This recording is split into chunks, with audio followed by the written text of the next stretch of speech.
I'm Marty Lafferty.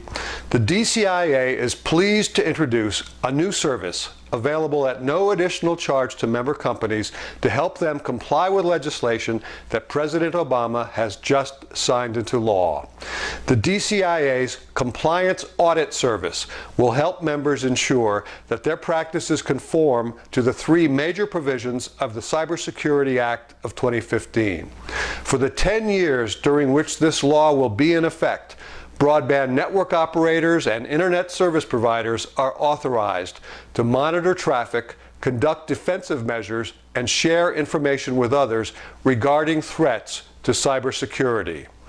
As with previously enacted legislation addressing other aspects of distributed computing, there will be many questions about interpretation and therefore about specific practices, and that's where our new Compliance Audit Service will provide assistance.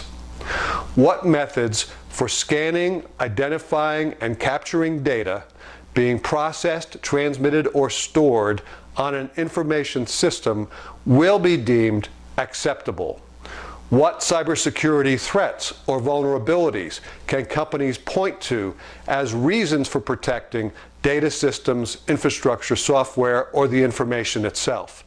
What constitutes an unauthorized effort to impact adversely availability, confidentiality, or integrity of networks, the content traversing them, or the hardware attached to them, and what is excluded?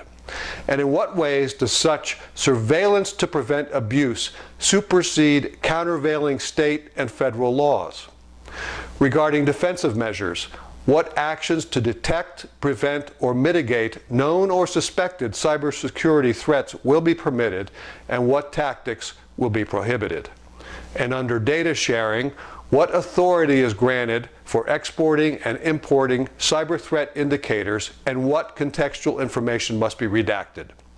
The new law is intended to increase the ability of network operators to advance cybersecurity protection in very meaningful ways, and to extend that protection to other parties.